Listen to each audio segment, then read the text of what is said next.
Hello again. Our next speaker is a multidisciplinary creator with a passion for exploring new and different ideas and mediums. He blends curiosity with love for diverse experiences and brings creative energy and versatility to every project. Please welcome to the Hackaday Super Conference stage, Javier de la Torre. Thank you. All right. Thank you, everyone. Ooh, loud. Can you hear me right on the back? I'm sure you can hear me on the front. All right. So, good afternoon, everyone, and welcome to the talk Off the Grid on the Net. First off, I want to thank you so much for attending this talk. I know you have other options and things to do, but you chose to attend this talk, and for that, thank you so much. My name is Javier de la Torre. You might remember me from the last 5 years when I volunteered at registration, checking tickets, handing out goodies and T-shirts, and welcoming everyone to the conference. This year, because of my schedule, I decided to do something different and talk about one of my passions. I'm a ham radio operator, so talk about ham radio. By the way, a huge thank you to all the volunteers. You guys are awesome, so thank you. Thank you for volunteering this year. They say that the scariest night of the year was yesterday, Halloween. I'm going to make a confession, but just let's keep it between us. Today, right now, is my most scary time because this is my first time talking with a crowd like this one, with you guys. So, I'm nervous. But the event organizer promised me that this crowd is very friendly. So I'm counting with that, okay? So thank you. So let's make this a little more interactive. Before we continue, let me ask you by raising your hand. How many of you is involved on computer networking or do computer networking tinkering? I see a couple of you guys, about 1/3 of the crowd. Good, good. Next question. Who among you has a ham radio license? Oh, that's a nice crowd. Great, awesome. And last question. Who among you is thinking about eating ham for Thanksgiving? You don't need to answer that if you don't want. We're going to be talking about ham radio, no Thanksgiving dinner. So going back, to my call sign is K1 USE or Kilo 1 Uniform Sierra Charlie. I've been at ham radio in Argentina for 20 plus years and about 15 years here in the US. If you're curious about my fancy accent, as I say, I'm from Argentina, the land of El Che Guevara, Maradona, Messi, barbecue, tangos. So, but I'm excited today to share how amateur radio operators or ham radio are building their own version of the internet called ham radio mesh. Ham radio mesh is a wireless mesh network that uses ham radio frequencies to connect people without relying on commercial infrastructure. Today, I will walk you through what ham radio mesh is, how it works, and show you some example of the things or services you can run on it. By the end, you'll see how simple it is to create resilient, community-driven communications network. Before I'm going to the next slide, let's start with the basic. What is ham radio mesh? Ham radio mesh works as a high-speed amateur radio network. It's a digital network built by ham radio enthusiasts running on licensed frequency bands, 900 megahertz, 2.4, 3.4, and 5.8 gigahertz. And if you see the band, you right away realize that this is the Wi-Fi band that is used at home, at work.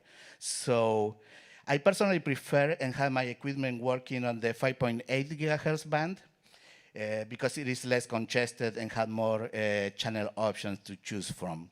But as you see, we have here on the US at least 4 bands that we can use for ham radio mesh. So now, think of it like Wi-Fi hams. Instead of connecting to your ISP, you connect directly to other operators' nodes, forming a decentralized peer-to-peer mesh. Each node can host local services like websites or voice over IP without touching the internet, so you can have your whole mesh without even connecting to the internet. The beauty is that there is no central control. It's truly a mesh of communities. So now that we know what it is, let's talk about why people are building it.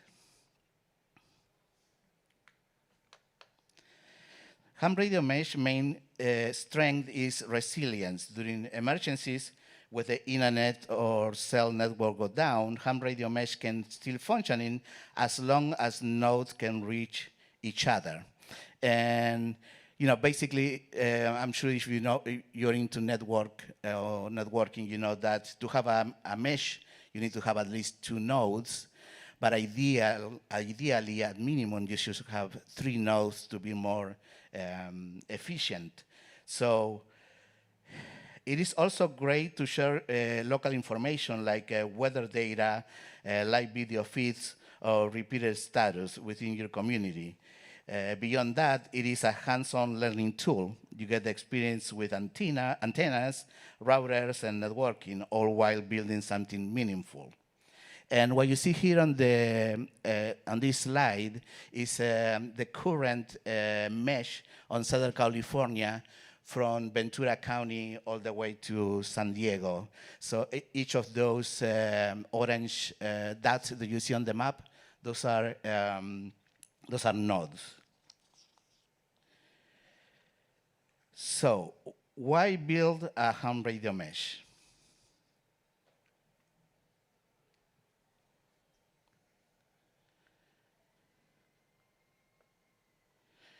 So ham radio mesh strength is resilience.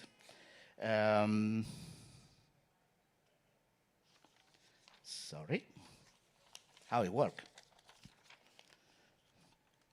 Each ham radio mesh node is a small computer with radio attached, often a MikroTik router running special firmware in like ARENT. That's the one that I personally use on my mesh. These nodes automatically connect with other in range, forming what is called a mesh. We talk about that. If one link goes down, the traffic automatically reroutes through another node. That's what makes it resilient. It's self-healing and doesn't depend on central servers. Within this mesh, user can host or access local services like websites, chat servers, voice over IP, and even live video streams. So next, I want to walk you through what's involved in setting one up. So let's go over the setup process in 4 steps. The first step is to install ARENT firmware or any firmware that is available, and you support a router. And the router looks pretty much like it's actually this one. It's an out-of-the-shelf router that normally is used in your home to connect Wi-Fi. So first thing, you have to install the firmware. This will turn your router into a ham radio mesh node. This is very important because the router is not configured off the shelf to be a ham radio mesh node. So you have to install the firmware. The second step is configure your call sign and SSID so other nodes can identify you. The third step is position your antenna for good line of sight and check signal quality. This is also very important because communication in this band only occurs on line of sight. And the antenna look pretty much, this is the antenna that I have at home. just in a pipe in about 8-10 feet. And it's important that this antenna is looking physically to the antenna that I want to join. And it has to be on line of sight. Now, in a valley setup, if you live in an area where there's just flat, there's not much of a problem, because as long as you have an antenna high enough and pointing to the next node, you can connect. Here in Southern California, we have a lot of hills, as you may see. So the hill normally is in between you and the next node. The good news is we have a lot of repeaters on the top of the hills. So as long as your antenna is pointing and looking at the repeater, you're good to go. The third and last step, the third step is position your antenna, that we went through that. And the fourth and last one is you open your browser and access the node dashboard. From there, you'll see connected neighbors and the available services on the mesh. You know, it's cool, but it's surprisingly easy and can be done with off-the-shelf gear. You don't need to spend a lot of money on devices to build your mesh.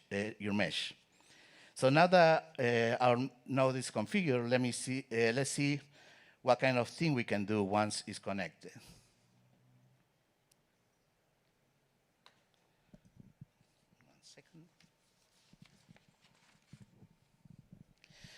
So the service that we can run, once your node is part of the mesh, you can host or access a variety of services. For example, some hams run local weather stations that share data via web page. Others set up voice over IP servers so you can make calls across the mesh. You may find a webcam feed showing repair sites or emergency shelters. There are also chat servers, email systems, and bulletin boards, all running locally, not through the internet. Think of it as a small, self-contained version of the web, just for the amateur community. So now let's look at how the ham radio mesh integrate with other systems you may already know.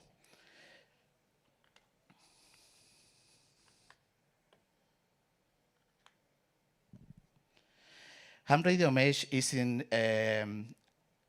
isolated. It integrates with systems like WinLink for digital email, Echolink, D-Star, and DMR for digital voice, and All-Star for repeater linking.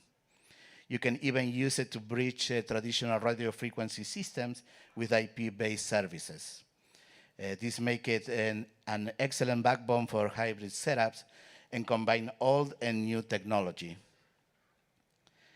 And as always, we operate under FCC Part 97 rule, so transmission must be non-commercial, unencrypted, and properly identified. So if this sounds like something you like to try, here's how to get started.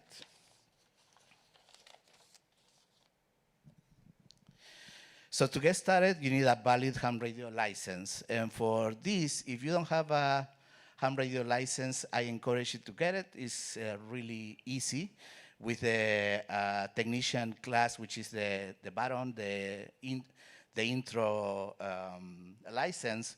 To get a license, you just have to take an exam. It's a multiple choice question, and they make it so easy that they even giving you all the answers, so you can, if you have good memory, you can memorize it and just take the exam.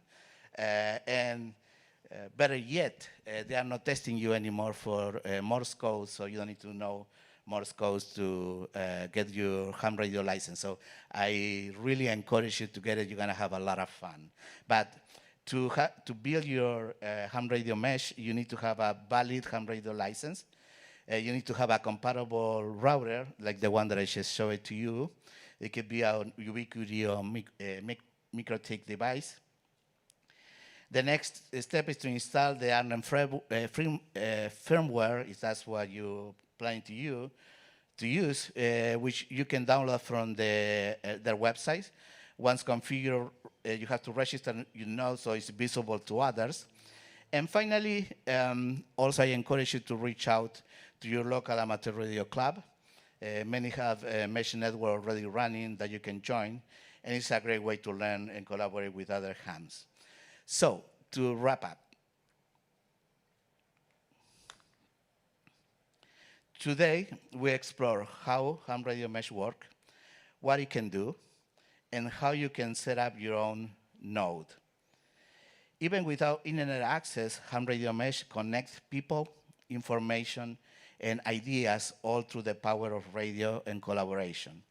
It is a great reminder that communication doesn't have to depend on big providers. It can start right in your backyard.